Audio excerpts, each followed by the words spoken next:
Have you ever heard of an old PC game called The Theater? Yeah, I didn't think so. Probably because many people say it doesn't even exist. You see, The Theater is an old computer game released around the same time as Doom. Today, if you were to ever find it, it's only available on crappy bootleg CD-ROMs, which more often than not don't even contain the actual game. The actual legitimate copies that were released back in the day feature a blank cover, with nothing but the sprite of what has since been named the Ticket Taker. He is simply a poorly drawn, pixelated Caucasian bald man with large red lips, wearing a red vest over a white shirt and black pants. He is completely emotionless, though some say that if you smash the disc, his face is shown as angry the next time you look at the cover. Though this is just dismissed as an urban legend. What is particular about The Theater, though, is that there is no developer named on the jewel case, nor a game description on the back. It's simply the Ticket Taker on a white backdrop on both sides. The game was initially renowned for its inability to install correctly.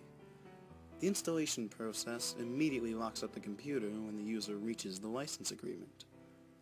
Also, strange about the license agreement, whenever the developer's studio is supposed to be named, the text is simply a blank line. Anyways, most people who have claimed owning one of the original CDs say that they figured out how to install the game by simply rebooting their computer on the license agreement with the disc still inside. They then say that they are prompted to press I agree on startup. Then they continue with the installation, and the game then starts up without any introductions besides a main menu that is simply the sprite of a movie theater's exterior or an empty city street. The title fades in with then 3 menu buttons: New Game, Load, and Options. Selecting Options immediately crashes the game to the desktop, and Load is said to not function at all. Even if you have a saved game, nothing happens when you press it. Thus, New Game is the only working menu option. Once it is selected, you are in first-person view. You are standing in an empty movie theater lobby, with the exception of the ticket taker standing in front of a dark hallway, which one can only assume leads to the theaters themselves.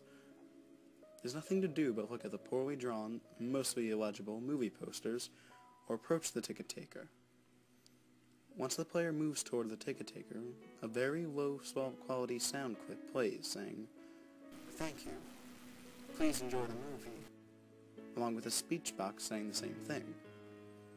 You then walk into the hallway, and the screen fades to black, and you're back in the empty lobby, and you do the exact same thing, over and over again, and again, and again, and again.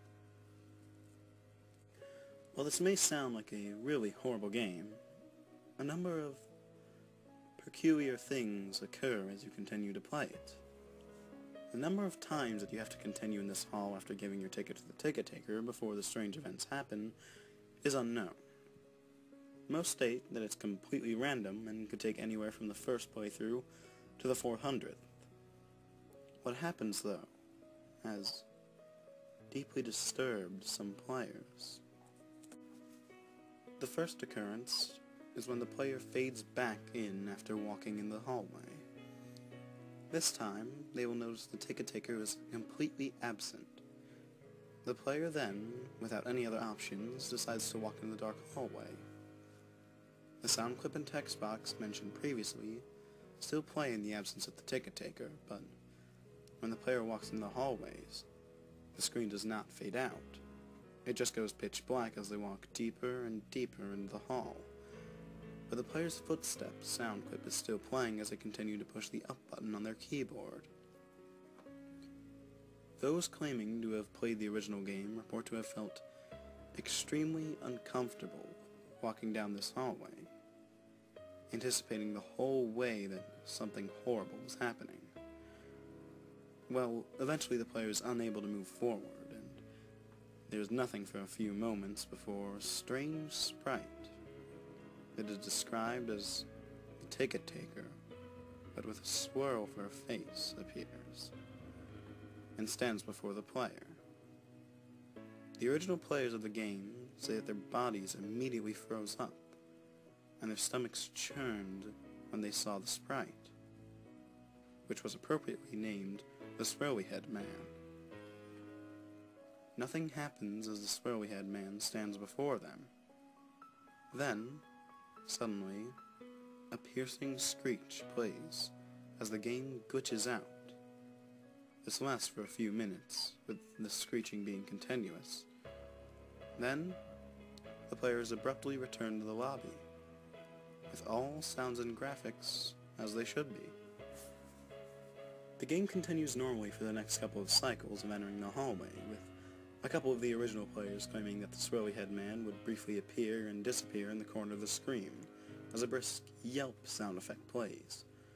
Then, at some point after meeting the swirly-head man, the player sees the ticket taker pacing back and forth, though there's no walking animation, so the sprite's limbs are completely static. He just hops and down slightly as a substitute, with his eyes being wide and his mouth open to simulate a worried facial expression.